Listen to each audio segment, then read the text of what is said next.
Hi again then guys, and welcome to another best of countdown list on Gran Turismo 6 in particular. And this particular list, as you'll have seen from the title, is not quite as expansive as we'd usually have. It's usually a top 10 or a top 15 or even more sometimes.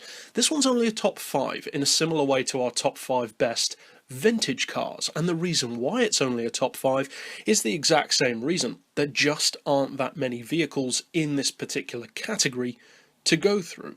That being said, there are more than 5 electric cars on Gran Turismo, and I've narrowed down what I would say are the 5 best choices of electric car overall. Now, to be clear, these are not hybrids. There are no hybrid vehicles like the Prius or the Fisker Karma on this list. This is only 100% electric cars.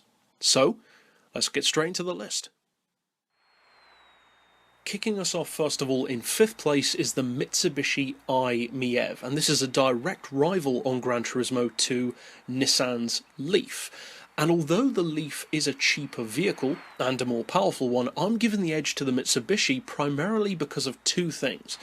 1, it has better visual upgrades, and 2, it is a smaller, lighter and more nimble vehicle. So although the performance isn't necessarily faster than the Nissan, it is more useful, especially on circuits which are super tight, like city tracks such as Monaco or London. Next up in 4th, and it pains me to put this car so low on the list, but it shows how good the others are, is the Tesla Model S. I love this car. It's one of my favourite cars. I consider the Tesla Model S to be one of the best cars ever made, not just on the game but in real life as well. And on Gran Turismo, although it's certainly not the best of saloon cars to use, it's not a bad car. The weight is lower than something like a Fisker Karma, it also has more power, and it's cheaper. 92 grand is pretty expensive, but that is still quite a bit cheaper than many of the Euro super saloons, and although you can't upgrade the car, it's certainly not slow. And the handling is also surprisingly good for such a large, relatively heavy car. Next up in 3rd, I'm putting the other Tesla to be featured on the game, the Tesla Roadster. Slightly more expensive than the Model S and not necessarily any quicker for pure top speed, but the reason why I'm putting this car higher is similar to the difference between the Nissan Leaf and the Mitsubishi i-miev. It's smaller and it's lighter, and as such, although the Model S is similar in a straight line and does have more power, the Roadster is quicker through the corners. And although it's certainly not the quickest of sports cars in the game, if you are, like myself, a fan of alternative fuel technology vehicles, it's certainly a decent one to go for in the lower end sports car class.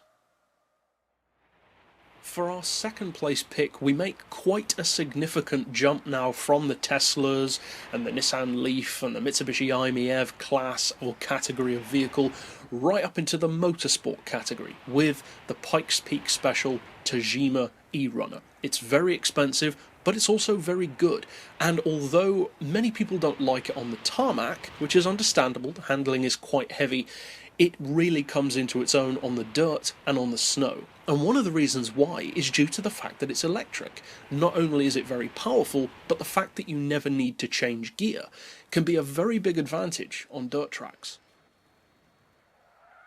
And finally, rounding off our list in 1st place, and to be honest, a pretty easy victory as well, it's got to be the GT by Citroen concept. It's a full electric vehicle, it's the fastest electric car in the game, over 260 miles per hour, and even over 200 in reverse. The handling can be made to be surprisingly good.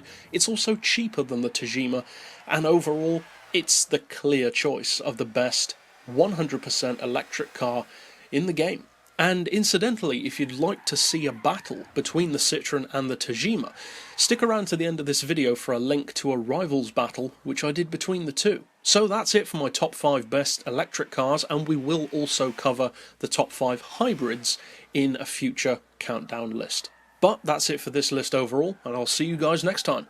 And for now, as always, thanks for watching.